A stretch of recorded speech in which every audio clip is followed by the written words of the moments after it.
மலைவாழ் மக்களின் பிரச்சனைகளுக்கு திமுக ஆட்சிக்கு வந்ததும் தீர்வு.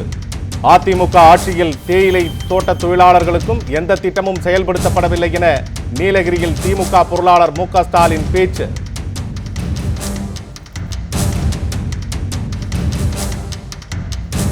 பழங்குடியின மக்களோடு பாரம்பரிய நடனம், மு.க. ஸ்டாலின் மகிழ்ச்சி.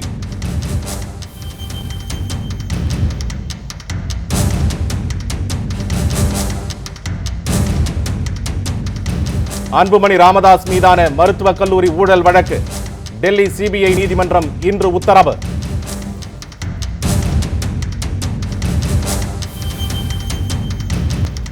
இலங்கை கடற்படையினரால் மூழ்கடிக்கப்பட்ட மீனவரை மீட்க நடவடிக்கை எடுக்காத மத்திய மாநில அரசுகள், ராமேஸ்வரம் மீனவர்கள் குடும்பத்துடன் உண்ணாவிரதம். வணக்கம். வணக்கம். நீலகிரி மாவட்ட மலைவாழ் மக்களின் பிரச்சினைகளுக்கு திமுக ஆட்சிக்கு வந்ததும் தீர்வு காணப்படும் என்று பொருளாளர் மு.க. ஸ்டாலின் தெரிவித்துள்ளார். தேயிலை தோட்ட தொழிலாளர்களுக்கு அதிமுக அரசால் எந்த திட்டமும் நிறைவேற்றப்படவில்லை என்றும் அவர் கூறியுள்ளார். அதிமுக அரசு தங்களை மனிதர்களாக கூட கருதவில்லை என்று பழங்குடியின மக்கள் வேதனை தெரிவித்துள்ளனர். நமக்கு நாமே பயணத்தின் 2ஆம் கட்டத்தை திமுக பொருளாளர் மு.க. ஸ்டாலின் நீலகிரி மாவட்டத்தில் இருந்து இன்று தொடங்கினார். முதல் நிகழ்ச்சியாக முதுமலை சரணாலயம் அமைந்துள்ள தெப்பக்காடு பகுதிக்கு சென்றபோது ஆதிவாசி மக்கள் தங்களது பாரம்பரிய முறைப்படி நெல்லிக்காய் மாலை அணிவித்து வரவேற்றனர். பின்னர் பனியர், இருளர், குறும்பர் உள்ளிட்ட சமூகத்தினரை சந்தித்து அவர்களது குறைகளை கேட்டறிந்தார். அப்போது பேசிய ஆதிவாசி மக்கள் தெப்பக்காடு பகுதியில் இருந்து கூடலூர் செல்வதற்கு கூட பேருந்து வசதி இல்லை என்றும், கடந்த 4.5 ஆண்டுகளில் தங்களது பகுதியில் எந்த திட்டமும் செயல்படுத்தப்படவில்லை என்றும் கூறினர். அதிமுக அரசு தங்களை மனிதர்களாக கூட கருதவில்லை என்றும் வேதனை தெரிவித்தனர். இதற்கு பதிலளித்த மு.க. ஸ்டாலின், திமுக ஆட்சிக்கு வந்ததும் ஆதிவாசி மக்களின் கோரிக்கைகள் நிச்சயம் நிறைவேற்றப்படும் என்று உறுதியளித்தார். பின்னர் கூடலூர் நகரில் நடைப்பயணம் மேற்கொண்ட மு.க. ஸ்டாலின் அங்கு பெருந்திரளாக திரண்டிருந்த மக்களிடையே உரையாற்றினார். கூடலூர் சுற்றுவட்டார பகுதிகளில் செக்ஷன் 17 அடங்கிய ஜென்மம் நிலங்களில் வசிக்கும் 14,000 குடும்பங்களுக்கு பட்டா வழங்கப்படும் என்று அவர் உறுதியளித்தார். மலைகளின் அரசியை அல்லல் பட வைத்ததுதான் அதிமுக அரசு என்றும் அவர் குறிப்பிட்டார். தேயிலை தோட்ட தொழிலாளர்களுக்கும் அதிமுக ஆட்சியில் எந்தவித திட்டமும் செயல்படுத்தப்படவில்லை என்று அவர் தெரிவித்தார். இந்த 4.5 ஆண்டு காலத்தில் அதிமுக ஆட்சியில் அம்மையார் ஜெயலலிதா அவர்கள் தலைமையில் நடைபெறக்கூடிய இந்த அதிமுக ஆட்சியில் சொல்ல முடியாத கொடுமைகளுக்கு, துன்பங்களுக்கு ஆளாக்கப்பட்டுக் கொண்டிருக்கிறீர்கள். இதே கூடலூர் சட்டமன்ற தொகுதிக்கு உட்பட்டிருக்கக்கூடிய பகுதியில் ஜென்ம ஒழிப்பு சட்டம் 17 படி இருக்கக்கூடிய நிலங்களுக்கு பட்டா வழங்கப்படும் என்று ஏற்கனவே திமுக ஆட்சியில் வழங்கப்பட்ட உறுதிமொழி தலைவர் கலைஞர் அவர்கள் முதலமைச்சராக இருந்த நேரத்திலேதான் 18 முறை சம்பந்தப்பட்டிருக்கக்கூடிய அதிகாரிகளோடு ஆய்வு நடத்தி கலந்து பேசி அதற்கு பிறகு உச்சநீதிமன்றத்தில் 1974 முதல் நிலுவையில் இருந்த வழக்குக்கு ஒரு சாதகமான தீர்ப்பை பெற்று தந்த தலைவர் தான் அன்றைக்கு முதல்வராக இருந்த தலைவர் கலைஞர் அவர்கள். பெற்று தந்ததற்கு பிறகு தமிழகத்தில் ஆட்சி மாற்றம் ஏற்பட்டது. அம்மையார் ஜெயலலிதா அவர்கள் தலைமையில அதிமுக ஆட்சி பொறுப்பை ஏற்றது. ஆனால் பொறுப்பேற்றதற்கு பிறகு அதை பற்றி கொஞ்சம் கூட கவலைப்படாத நிலையில, கேள்வி கேட்பதாற்ற சூழ்நிலையில அதை அப்படியே கிடப்பில போட்டுவிட்டது. மின்வெட்டை போக்க எந்த நடவடிக்கையும் எடுக்காததால் புதிய தொழிற்சாலைகள் ஏதும் வரவில்லை என்று கூறிய மு.க. ஸ்டாலின், உதகை ஹிந்துஸ்தான் போட்டோ பிலிம் தொழிற்சாலையை தக்க வைக்கக்கூட அதிமுக அரசு எந்த முயற்சியும் எடுக்கவில்லை என்றார்.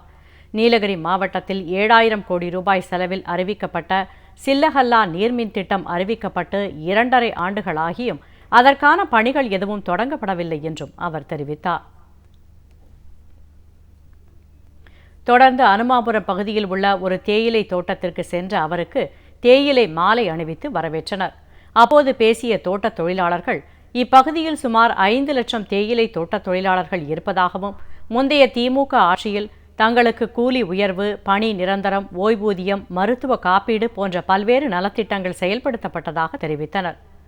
ஆனால் அதிமுக ஆட்சி அமைந்த பின் கடந்த 4.5 ஆண்டுகளில் ஒருமுறை கூட கூலி உயர்வு கூட வழங்கப்படவில்லை என்றும் தொழிலாளர்கள் முறையிட்டனர்.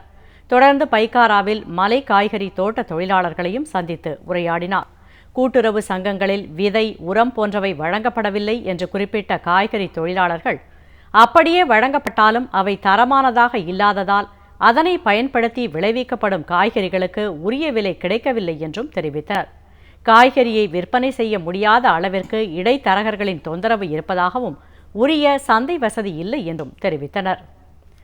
நீலகிரி மாவட்டத்தின் பைக்காரா அருகே உள்ள ஷூட்டிங் ஸ்பாட் பகுதிக்கு சென்ற திமுக பொருளாளர் மு.க.ஸ்டாலினுக்கு பழங்குடியின மக்கள் பாரம்பரிய முறைப்படி இசை வாத்தியங்களை இசைத்து நடனமாடி வரவேற்பு அளித்தனர். மலைவாழ் மக்களின் பாரம்பரிய ஆடையை அணிந்த மு.க.ஸ்டாலின் அவர்களுடன் கலந்துரையாடி பழங்குடி மக்களுடன் நடனமாடி மகிழ்ச்சிப்படுத்தினார். இசை கருவிகளையும் மு.க.ஸ்டாலின் இசைத்து நடனமாடினார்.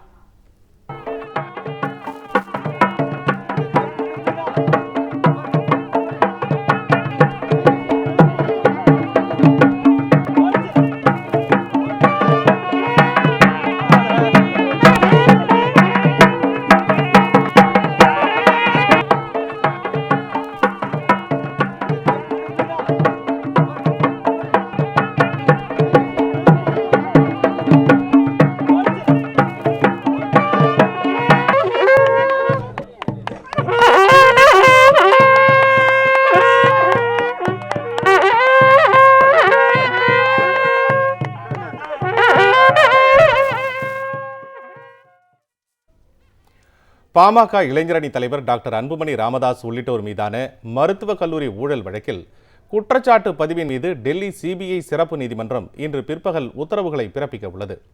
லக்னோ மற்றும் இந்தூர் மருத்துவக் கல்லூரிகளுக்கு அனுமதி வழங்க அகில இந்திய மருத்துவ கவுன்சில் மறுத்துவிட்டது. இதை எதிர்த்து தாக்கல் செய்யப்பட்ட மனுவை விசாரித்த உச்சநீதிமன்றமும் மருத்துவக் கல்லூரிகளின் கோரிக்கையை நிராகரித்தது. எனினும் அப்போதைய மத்திய சுகாதாரத்துறை அமைச்சர் டாக்டர் அன்புமணி ராமதாஸ் மற்றும் அதிகாரிகள் குழு ஒன்றை அமைத்து ஆய்வறிக்கை பெற்று இரு கல்லூரிகளுக்கும் அனுமதி அளித்தனர். இவ்வாறு அனுமதி வழங்கியதில் ஊழல் நடைபெற்றிருப்பதாக கூறி சிபிஐ அதிகாரிகள் டெல்லி சிபிஐ சிறப்பு நீதிமன்றத்தில் வழக்கு தொடர்ந்தனர். இவ்வழக்கில் அன்புமணி ராமதாஸ் உள்ளிட்ட 15 பேர் குற்றம் சாட்டப்பட்டனர். அவர்கள் குறித்த குற்றப்பதிவுகள் மீதான விசாரணை நிறைவடைந்த நிலையில் அதன் மீதான உத்தரவுகளை சிபிஐ நீதிமன்றம் இன்று பிற்பகல் பிறப்பிக்க உள்ளது. இலங்கை கடற்படையினரால் மூழ்கடிக்கப்பட்ட படகோடு மாயமான மீனவரை தேட நடவடிக்கை எடுக்காத மத்திய மாநில அரசுகளை கண்டித்து ராமேஸ்வரத்தில் மீனவர்கள் குடும்பங்களோடு உண்ணாவிரதம் மேற்கொண்டுள்ளனர். இதில் பங்கேற்ற பெண்கள் கதறி அழுததால் சோகம் நிலவியது. ராமேஸ்வரத்தைச் சேர்ந்த மீனவர்கள் அந்தோணி, ஜோசப், சவுந்தரபாண்டி, வில்வராஜ் ஆகியோர் கடந்த மாதம் 27ஆம் தேதி கச்சத்தீவு அருகே மீன்பிடித்துக் கொண்டிருந்த போது அவர்களது படகு மீது இலங்கை கடற்படையினர் ரோந்து கப்பலை மோதச் செய்து மூழ்கடித்தனர். இதில் 3 மீனவர்கள் மட்டும் மீட்கப்பட்ட நிலையில் வில்வராஜ் என்ற மீனவர் மாயமாகிவிட்டார். அவரை தேட எந்த நடவடிக்கையும் எடுக்காத மத்திய மாநில அரசுகளை கண்டித்து ராமேஸ்வரம் மீனவர்கள் இன்று 5வது நாளாக வேலை நிறுத்தம் மேற்கொண்டுள்ளனர். மேலும் போராட்டத்தை தீவிரப்படுத்தும் விதமாக இன்று மீனவர்கள் குடும்ப உறுப்பினர்களோடு உண்ணாவிரதத்தில் ஈடுபட்டுள்ளனர். ராமேஸ்வரம் திமுக நகர செயலாளர் நாசர்கான் உள்ளிட்ட அரசியல் கட்சி பிரதிநிதிகளும் உண்ணாவிரதத்தில் பங்கேற்றுள்ளனர். உண்ணாவிரத பந்தலில் மீனவ பெண்கள் கதறி அழுத காட்சி நெஞ்சை உருக்குவதாக இருந்தது. காணாமல் போன மீனவரின் குடும்பத்தினர் கடலில் குதித்து தற்கொலை செய்து கொள்ள நேரிடும் என்று கடும் எச்சரிக்கை விடுத்தனர். 26ஆம் தேதி எங்க அப்பா கடலுக்கு போனாங்க. இன்னும் எங்க அப்பா வரவே இல்லை. எப்படி இருக்காங்க கூட எங்களுக்கு தெரியாது. தாசில்தார் ஏடி கூட எங்களை வந்து பார்க்கவே இல்லை. நகராட்சி தலைவர் கூட எங்களை பார்த்து எந்த இதுவுமே சொல்லவே இல்லை. கலெக்டர்கிட்ட போய் கலெக்டர்கிட்ட 3 மனு கொடுத்த எந்த நடவடிக்கையுமே எடுக்கல. ஜெயலலிதா அம்மாட்ட கூட சொன்ன எந்த நடவடிக்கையுமே எடுக்கல. எங்க அப்பா இருக்க தட்டிக்கு நாங்க இருந்தோம். இப்ப எங்க அப்பா இல்ல. நாங்க 3 பேரும் கடல்ல விழுந்து எங்க அப்பாவோட சேர்ந்து நாங்களும் செத்து இருந்தோம். நாட்டில் மத நல்லிணக்கத்தை சீர்குலைக்க முயற்சிப்பவர்கள் மீது கடும் நடவடிக்கை பாயும் என மத்திய உள்துறை அமைச்சர் ராஜ்நாத் சிங் எச்சரிக்கை விடுத்துள்ளார். மாட்டிறைச்சி உட்கொண்டதற்காக முதியவர் கொல்லப்பட்டது தொடர்பாக உத்தரப்பிரதேச அரசிடம் அறிக்கை கேட்டிருப்பதாகவும் தெரிவித்திருக்கிறார். டெல்லி நிகழ்ச்சியில் ஒன்றில் பங்கேற்ற பின்னர் செய்தியாளர்களிடம் பேசிய அவர், உத்தரப்பிரதேச மாநிலம் தாத்ரியில் மாட்டிறைச்சி சாப்பிட்டதற்காக இஸ்லாமிய முதியவர் அடித்து கொல்லப்பட்ட சம்பவம் துரதிர்ஷ்டவசமானது என்றார். இச்சம்பவம் தொடர்பாக உத்தரப்பிரதேச மாநில அரசிடம் மத்திய அரசு அறிக்கை கேட்டிருப்பதாகவும் தெரிவித்தார். மத நல்லிணக்கத்தை காப்பது ஒவ்வொரு குடிமகனின் கடமை என்றும் அவர் கூறினார். நாட்டின் மத நல்லிணக்கத்தை சீர்குலைக்க முயற்சிப்பவர்கள் யாராக இருந்தாலும் அவர்கள் மீது கடுமையான நடவடிக்கை எடுக்கப்படும் என்றும் ராஜ்நாத் சிங் எச்சரிக்கை விடுத்தார். चाहे स्टेट गवर्नमेंट हो अथवा सेंट्रल गवर्नमेंट हो, मैं समझता हूँ कि कहीं यदि कोई भी कम्युनल टेंशन को फैलाने की कोशिश करता है अथवा ऐसी कोई कम्युनल प्रॉब्लम यदि क्रिएट करता है अथवा किसी भी प्रकार का कोई क्राइम यदि वो करता है तो उसके खिलाफ तो सख्त कार्रवाई होनी ही चाहिए, उसे टॉलरेट नहीं किया जाना चाहिए, इसलिए कोई नई बात नहीं. ஆந்திராவில் மாவோயிஸ்டுகளால் கடத்தப்பட்ட ஆளும் தெலுங்கு தேசம் கட்சியைச் சேர்ந்த தலைவர்கள் 3 பேரை மீட்க அம்மாநில அரசு பேச்சுவார்த்தையில் ஈடுபட்டுள்ளது. விசாகப்பட்டினம் பொத்தகுடா பழங்குடியினர் கிராமத்தில் பாக்சைட் சுரங்கம் அமைக்க ஆந்திர அரசு முடிவு செய்துள்ளது. இதற்கு பழங்குடியினர் மற்றும் மாவோயிஸ்டுகள் எதிர்ப்பு தெரிவித்து வரும் நிலையில் இது தொடர்பாக பேச்சு நடத்த வருமாறு மமிதி பாலையா, வண்டலம் பாலையா, முக்கலா மகேஷ் ஆகிய தெலுங்கு தேசம் கட்சியைச் சேர்ந்த தலைவர்களுக்கு மாவோயிஸ்டுகள் அழைப்பு விடுத்தனர். பேச்சுவார்த்தைக்காக சென்ற அவர்களை மாவோயிஸ்டுகள் பணைய கைதிகளாக பிடித்து கிழக்கு கோதாவரி மாவட்டத்தில் உள்ள அடர்ந்த வனப்பகுதிக்குள் கடத்திச் சென்றுள்ளனர். சுரங்க திட்டத்தை கைவிட்டால் மட்டுமே 3 பேரையும் விடுவிக்க முடியும் என்று மாவோயிஸ்டுகள் திட்டவட்டமாக தெரிவித்துள்ளனர். கடத்தப்பட்ட தலைவர்களை மீட்கும் முயற்சியில் ஆந்திர அரசு ஈடுபட்டுள்ளது. அனைத்து தரப்பு மக்களின் அடிப்படை தேவைகளை நிறைவேற்ற வேண்டியது ஒரு அரசின் கடமை என்று நமக்கு நாமே 2ஆம் கட்ட பயணத்தை தொடங்குவதற்கு முன்பு திமுக பொருளாளர் மு.க. ஸ்டாலின் கூடலூரில் அளித்த பேட்டியில் தெரிவித்துள்ளார். நமக்கு நாமே விடியல் மீட்பு 2ஆம் கட்ட பயணத்தை தொடங்குவதற்கு முன்பாக திமுக பொருளாளர் மு.க. ஸ்டாலின் நீலகிரி மாவட்டம் கூடலூரில் பேட்டியளித்தார். அப்போது பேசிய அவர் முதல் கட்ட பயணத்தில் பல்வேறு தரப்பினரிடமிருந்து 1.5 லட்சம் மனுக்களை பெற்றதை குறிப்பிட்டார். மக்களை நேரடியாக சந்தித்து அனைத்து தரப்பு மக்களின் அடிப்படை தேவைகளை நிறைவேற்றுவது ஆட்சியாளர்களின் கடமை என்று மு.க. ஸ்டாலின் தெரிவித்தார். தமிழகத்தில் ஊழலற்ற ஆட்சி அமைய வேண்டும் என்றும் மு.க. ஸ்டாலின் கூடலூரில் அளித்த பேட்டியில் தெரிவித்தார். நமக்கு நாமே என்ற அந்த திட்டத்தின் அடிப்படையில் தமிழகத்தில் இருக்கக்கூடிய 234 சட்டமன்ற தொகுதிகளில் என்னுடைய பயணத்தை நான் மேற்கொண்டேன். அதிலே முதல் கட்டமாக 74 சட்டமன்ற தொகுதிகளில் அந்த பணியை முழுமையாக நிறைவேற்றியிருக்கிறேன். அப்படிப்பட்ட நிலையில் பல்வேறு தரப்புப்பட்ட மக்களை சந்திக்கக்கூடிய வாய்ப்பை நான் பெற்றேன். அதிலே குறிப்பாக விவசாய பெருங்குடி மக்கள் பல்வேறு சொல்ல முடியாத தொல்லைகளுக்கு ஆளாக்கப்பட்டு தற்கொலை செய்து கொள்ளக்கூடிய சூழ்நிலையில் அவர்கள் பல கொடுமைகளை இன்றைக்கு அனுபவித்துக் கொண்டிருக்கிறார்கள். அதேபோல் படித்து பட்டம் பெற்று பட்டதாரிகளாக வேலைவாய்ப்பு அலுவலகத்தில் பதிவு செய்து வேலையில்லாத நிலையில் இன்றைக்கு சுமார் 85 லட்சம் பேர் தவித்து கொண்டிருக்கக்கூடிய நிலைமைகளும் நாட்டிலே இருந்து கொண்டிருக்கிறது. அதேபோல் பெண்கள் இன்றைக்கு பல கொடுமைகளை அத்தியாவசிய பொருட்களை கூட கடைகளில் சென்று வாங்க முடியாத நிலைக்கு அவர்களும் தள்ளப்பட்டிருக்கிறார்கள். ஆக இந்த நிலையில் பலதரப்புப்பட்ட மக்களை சந்திக்கக்கூடிய வாய்ப்பை நான் பெற்றவருடைய குறைகளை எல்லாம் கேட்டறிந்திருக்கிறேன். என்னுடைய பயணத்தில் முதல் கட்ட பயணத்தில் ஏறக்குறைய 1.5 லட்சம் மனுக்களை பெறக்கூடிய நிலையில் அந்த பயணம் அமைந்தது. அடுத்து இன்று 2வது கட்டமாக கொங்கு மண்டலத்தில் முதலாக நீலகிரி மாவட்டத்தில் அந்த பயணத்தை நான் தொடங்குகிறேன். என்னை பொறுத்தவரையில் இந்த பயணத்தை பொறுத்தவரையில் நான் குறிப்பிட்டு சொல்ல விரும்புவது, இனி யார் எந்த பதவியில் இருந்தாலும் எப்படிப்பட்ட பொறுப்புகள் இருந்தாலும் மக்களை தேடி சென்று மக்களுடைய குறைகளை கேட்டு உடனுக்குடன் பணிகளை நிறைவேற்ற வேண்டும் என்பதுதான் என்னுடைய எண்ணமாக அமைந்திருக்கிறது. ஆகவே வரக்கூடிய காலகட்டத்தில் ஊழலற்ற நேர்மையான மக்களுக்கு பணிகள் நேரடியாக போய் சேரக்கூடிய வகையில் ஒரு சிறப்பான ஆட்சி அமைந்திட வேண்டும் என்பதுதான் என்னுடைய எண்ணம். மக்கள் நல கூட்டியக்கம் என்ற கூட்டணி சட்டமன்ற தேர்தல் வரை தாக்குப்பிடிக்காது என்று தமிழ்நாடு பாஜக தலைவர் டாக்டர் தமிழிசை சவுந்தரராஜன் தெரிவித்திருக்கிறார். சென்னை விமான நிலையத்தில் தமிழ்நாடு பாஜக தலைவர் தமிழிசை சவுந்தரராஜன் செய்தியாளர்களை சந்தித்தார். தேர்தல் கூட்டணி பற்றிய கேள்விகளுக்கு அவர் பதிலளித்தார். தமிழகத்தில் திடீரென்று உருவாகியுள்ள மக்கள் நல கூட்டியக்கம் என்ற 4 கட்சி கூட்டணி வரப்போகும் சட்டமன்ற தேர்தல் வரை நீடிக்காது என்று அவர் குறிப்பிட்டார். அந்த கட்சிகள் ஒன்றோடொன்று மோதிக்கொண்டு வெளியேறுவதற்கான வாய்ப்புகளே அதிகம் என்று கூறிய தமிழிசை, மக்கள் மத்தியிலும் அந்த கூட்டணிக்கு எந்த செல்வாக்கும் இல்லை என்றார். அந்த மக்கள் நல கூட்டணி ஒரு மாற்று கூட்டணியாக இருக்க முடியாது. இப்பொழுது அவர்கள் 23ஆம் தேதி அவர்களின் அறிக்கையை தாக்கல் செய்வதற்குள் அதில் எத்தனை பேர் இருப்பார்கள், எத்தனையோ வெளியே போவார்கள், இருக்கிற கட்சியும் எந்த அளவிற்கு சுக்குநூறாக உடைய போகிறது என்று தெரியாது. தேர்தல் வரைக்குமே அவர்கள் இருப்பார்களா என்பது மிகப்பெரிய சந்தேகம்.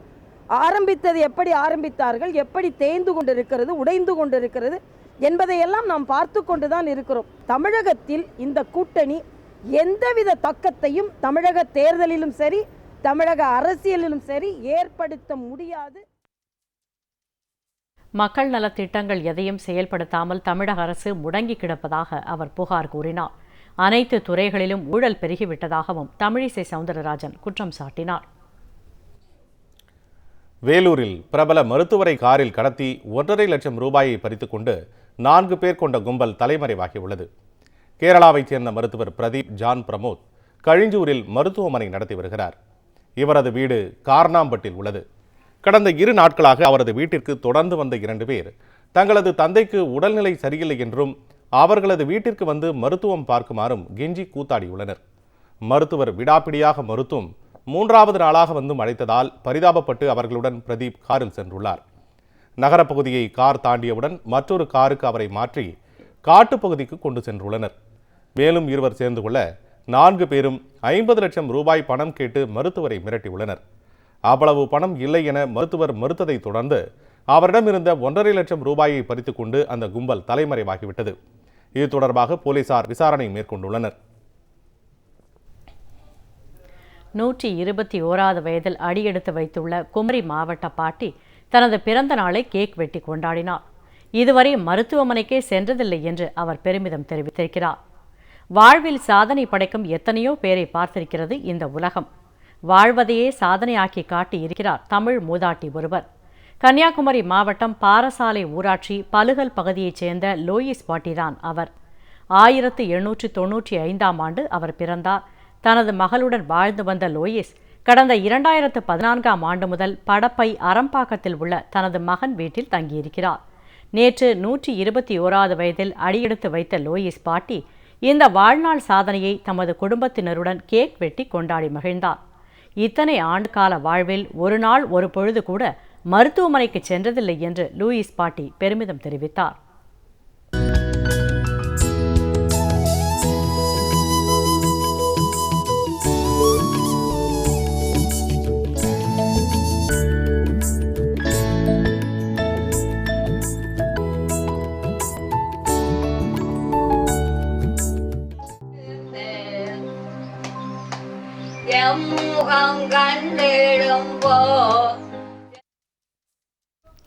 நூற்றி 21 வயதான லோயிஸ் பாட்டிக்கு 36 பேரன்கள் பேத்திகள் 2 கொள்ளு பேத்திகள் உள்ளனர் என்பது குறிப்பிடத்தக்கது. தமிழக அரசின் செயல்பாடுகள் மிகவும் மோசமாக உள்ளதென தேமுதிக தலைவர் விஜயகாந்த் கடுமையாக சாடியுள்ளார். சென்னை விமான நிலையத்தில் செய்தியாளர்களிடம் பேசிய தேமுதிக தலைவர் விஜயகாந்த் நடிகர் சங்க தேர்தலில் நல்லவர்களுக்கு தாம் ஆதரவளிப்பதாக தெரிவித்தார். அதிமுக ஆட்சி பற்றிய கேள்விக்கு பதிலளித்த விஜயகாந்த் இந்த ஆட்சியின் செயல்பாடுகள் எல்லாம் மோசமாக உள்ளன என்றார். தேர்தலை மட்டுமே கருத்தில் கொண்டு அறிவிப்புகளை வெளியிடுகிறார்கள் என்றும் குற்றம் சாட்டினார். தமிழக அரசோட செயல்பாடு ஒஸ்ட்டுங்கிறேன். ஏன்னா இன்னைக்கு ரோடு கூட பார்த்தீங்கன்னா தூக்கி தான் போடுது. இதுக்கு மேலே என்ன வேணும்? கோவை அருகே 14 வயது சிறுமி பாலியல் வன்கொடுமை செய்யப்பட்டு பெட்ரோல் ஊற்றி எரித்து கொல்லப்பட்ட சம்பவம் அதிர்ச்சியை ஏற்படுத்தியுள்ளது. கோவை வீரகேரளம் அடுத்த பொங்காளியூர் காட்டு பகுதியில் எரிந்த நிலையில் அடையாளம் தெரியாத சிறுமியின் உடலை பார்த்த அப்பகுதி மக்கள் காவல்துறையினருக்கு தகவல் தெரிவித்தனர். இதனைத் தொடர்ந்து சம்பவ இடத்திற்கு வந்த காவல்துறையினர் உடலை கைப்பற்றி பிரேத பரிசோதனைக்காக அரசு மருத்துவமனைக்கு அனுப்பி வைத்தனர். இறந்து கிடந்த சிறுமிக்கு 12 முதல் 14 வயது இருக்கலாம் என்று காவல்துறை தெரிவித்துள்ளது. அந்த சிறுமி பாலியல் வன்கொடுமை செய்யப்பட்டு பெட்ரோல் ஊற்றி கொலை செய்யப்பட்டதும் தெரியவந்துள்ளது. பாஜக முன்னாள் எம்பியும் முன்னாள் கிரிக்கெட் வீரருமான நவ்ஜோத் சிங் சித்து இரத்த குழாய்களில் ஏற்பட்டுள்ள அடைப்புகள் காரணமாக டெல்லி மருத்துவமனையில் அனுமதிக்கப்பட்டுள்ளார்.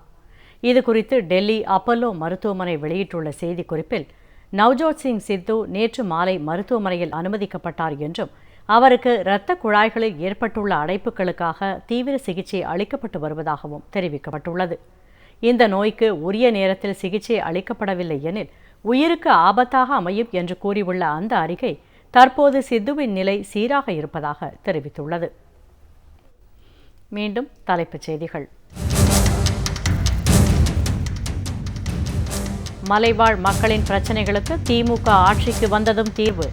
அதிமுக ஆட்சியில் தேயிலை தொழிலாளர்களுக்கும் எந்த திட்டமும் செயல்படுத்தப்படவில்லை என நீலகிரியில் திமுக பொருளாளர் மு.க. ஸ்டாலின் பேச்சு. பழங்குடியின மக்களோடு பாரம்பரிய நடனம், மு.க. ஸ்டாலின் மகிழ்ச்சி.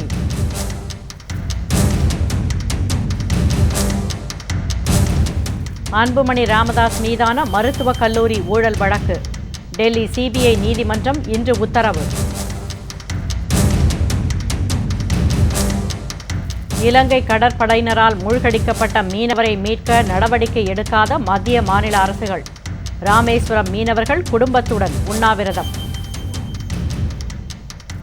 இத்துடன் இந்த செய்தி அறிக்கை நிறைவடைந்தது. வணக்கம். வணக்கம்.